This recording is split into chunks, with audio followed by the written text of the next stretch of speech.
Hey, what's happening? I'm Jonas, and this is the House of Hustle. Real topics, real people, real movement. We'll see you soon. What we doing? Yeah, so like I mentioned, man, I was a clown. I did theater. I think I started in the 8th grade. Okay. In theater. And so I did theater all throughout junior high and high school. Okay. You know, even when I got to my senior year, I joined, theater. Like, I thought, to be the next Denzel, you had to get your degrees. You had to go to college. You had to go to college, so I went to the University of Oklahoma on a partial scholarship for theater. Not Really? A lot of people know that. Not a lot of people. We know now. Oh yeah. That's dope, man. I legitimately, even to this day, my dream, right? Being in front of this camera is so cool. It's dope to be you. I love just, being a character, like bringing something to life, acting in front of people, showing emotion. And so I went to the University of Oklahoma my first year of college, theater. I couldn't believe it, man. And I goofed it. Like, I went to classes, this and that, but that freshman 15, acting up. It got you. Smoking for the first time. Like, it was crazy. My dad probably gonna watch me like, you smoke? Are you talking? Yeah, I did it. And it was wild, and but it was an experience, right? For sure. It was something that I did first year of college, man. So that's what I did. But I had to get myself right, and a lot of there's a few people that know this, but like before, my life now in KC, right? I had a whole nother life. I was actually married, so my senior year of high school, I was dating this girl. Okay. We dated for 3 years. So first year, my senior year of high school, first year of college, and then 1 more year after that. And then shortly after we got married, because I joined the military. So when I left my first year of college, I was working at the YMCA trying to figure out a game plan. I knew I wanted to go back to college, but I was like, I can't go back to college for acting because that ain't gonna get me nowhere. That's not happening. I need to move to California. If I want to be an actor, I gotta go be an actor. Right. So I was like, I'm in school debt. I got these student loans. Like, what I need to do. So I joined the military, and shortly thereafter, me and my high school sweetheart, we got married. So joined the U.S. Army. I was a human intelligence collector. And so long story short, that's basically you're just trying to collect information from, human sources to find the bad guys.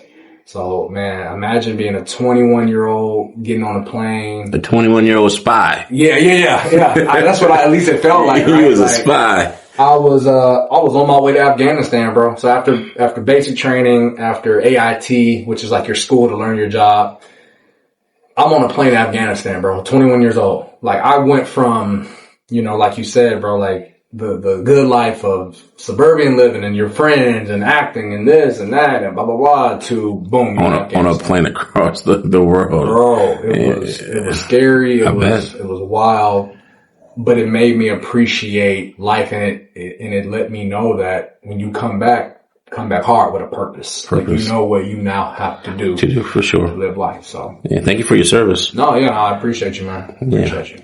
So when you came back, you still married when you came back? Yeah. Okay. When I came back, right? And I went twice. So I came back after like 8 months. You did 2 tours? Yeah. So the first one was only 8 months because I was catching up with my unit. And then when I went again the second time, it was only for like 3-4 months because I was getting out. Gotcha. Like, they was trying to get me to re-enlist, and I was like, nah. This ain't it. I was low key kind of irritated because they sent me knowing I was getting out. Right. They but you on government time. Like, right. That's what it is. They're going to get they're going to get that out you. They're like, okay, yeah, you want them benefits? Yeah, you going to have to, yeah.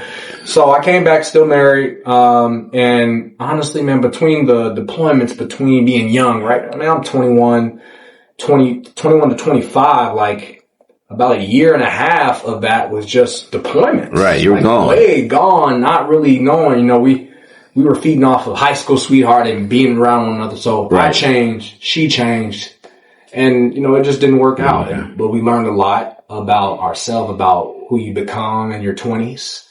And so, came out, but I, got an honorable discharge and got out the Army. So, So now we're at the Army. We're not married anymore. Mm-hmm. Where we at now? So we're depressed. We're divorced. We're, you talk about that sense of purpose, right? I think I lost it because it felt like I had failed a little bit because a little bit about my past, right? You know, my father, you know, I have an older sister and older brother. Older sister, younger brother. And those are technically my half brothers and sisters because they're from different moms. And so my dad, 3 kids, 3 different women, child support. Here I am now, I'm divorced. So I felt like a statistic. I felt like, here it goes, like going down that same path. I get out the army. I start working out. Like I ain't gotta work out. I ain't gotta wake up at 6 o'clock in the morning to work out no more. So naturally I'm gaining weight. I'm eating my feelings. So at 25, man, I shot up to like 270 pounds. I was in a dark place. Like it was crazy. It was like, man, like where was that kid, you know, the theater kid, the class clown, the person that loves to make people laugh, like where is that dude at? Right. Where's he at? So I had to find myself, man. I was in a very crazy place. I remember I went to my dad's house one day, you know, and he goes, son, step on that scale over there.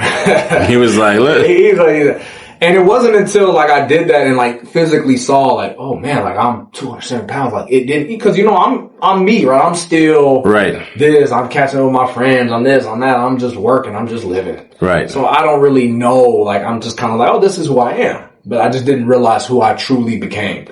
And so I remember that day, like looking at it, I was like, man, like, you know, I can't believe it, man. Like, look at where you are in life. And so I had to get it right, man. So I started just making better decisions. I started, you know, using my friends as support. I started, you know, just getting back to who I was.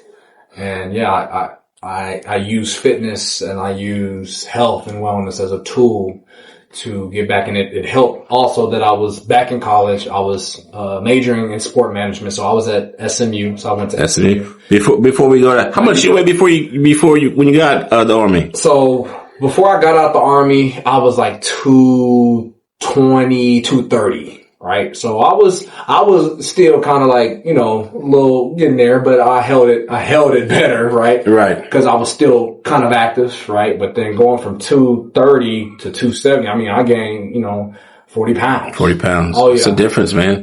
Oh yeah. Like in less than a year or two, it was crazy. Crazy. I just didn't realize it. Okay. But once again, between fitness, health, being in college, right, helped me a lot.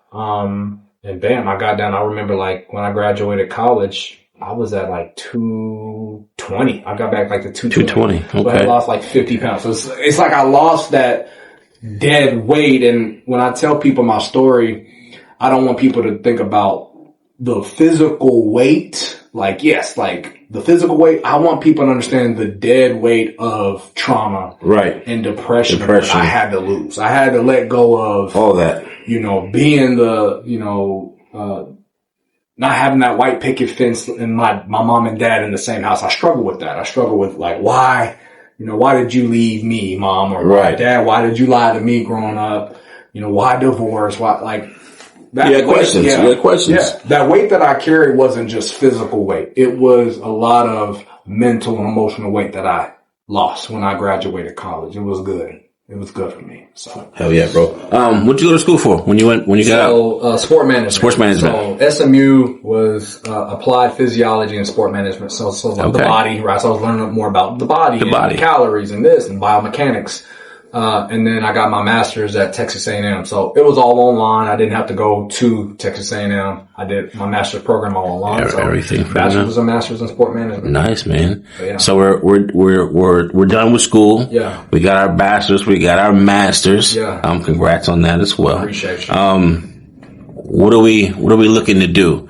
Were you looking to like become like a trainer somewhere, or you know, it will lead to where you're at now? Yeah. But what was that next goal for you? I was ready to go to the league, bro. And not playing, unfortunately. My pops, right? He had so much aspirations for me to either play college ball or pro ball. I was like, look, you know, I'm gonna make it professionally in my career. You true. So I made it my point to try to get in the league. So I interned with the Indianapolis Colts. I lived in Indiana for a year. I came back home. I interned for the Houston Texans for like 2-3 months. So I was part of the team when it was the last era of Deshaun Watson, JJ Watt, and DeAndre Hopkins. So Okay. I was on the football ops side. So it was cool being in the locker room, seeing those dudes. Like, it was crazy. Like, That's cool. That's the last year. It was the Texans, right? Those three, bro. Like, so it was cool seeing that. Like, that's where I wanted to be. I wanted to be in player engagement. I wanted to, be on that side. And then that's what brought me to KC. So fast forward, boom, I got my first time breakthrough, my first time full-time job in Kansas City. Kansas City Chiefs hired me. Shout out to Rocco Mazzella. Shout out to Nick Capo. Shout out to shout out to everybody. Shout out to everybody who made that happen. Yes, sir. When did you land in Kansas City? What year was that? October 2018. 2018. In the middle of the season. So it was like week 4 or 5. 2 weeks prior, his name's Rocco. He had flew me out. Kirsten, shout out to Kirsten, HR. They had flew me out and it was like, it was a home game. It was the Jaguars versus the Chiefs. Okay. And it was crazy because it was raining on the field. I was on the Arrowhead. That was my first time at Arrowhead. It was crazy. I was like on the field, on the sidelines, the game's playing. It's loud. I'm like, man, this is how they get down in the Chiefs. Like, this is crazy, right? So, and I accepted the job. It was crazy. It was only a part-time gig. They didn't have anything full-time for me. And I was like, man, I'm gonna come hungry. Like, bet. And then after the season, man, they lost against the Patriots, AFC Championship. It was crazy. Like, it was wild. Just that atmosphere of, you can hear a pin drop in the stadium when they lost that AFC Championship game. It was crazy. The wind got sucked out of the whole stadium. It was wild. But then the rest is history, bro. I was blessed to be a part of the team for about 3 years, bro. So went to Miami, won the Super Bowl. Got you a couple Super Bowl rings. I got one. That's more than a lot of people have, bro. It is. You got a Super Bowl ring. Can't too many people say that, dog. It's crazy, bro. Like, the ring, they actually mailed me an AFC Championship ring. So, cause I had left. So, that was my last year with the Chiefs. So we won the Super Bowl, right? Right. And then that was February 2020. That was COVID. Then February 2021, right?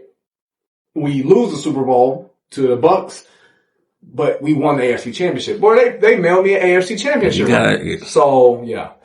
It's so great. You got you 2 rings. Yeah. So it was a blessing. So I'll fast forward to where I currently am now, because there's a lot of stuff that happened from then and now. But like, long story short. Thank you for watching. Make sure you like and subscribe.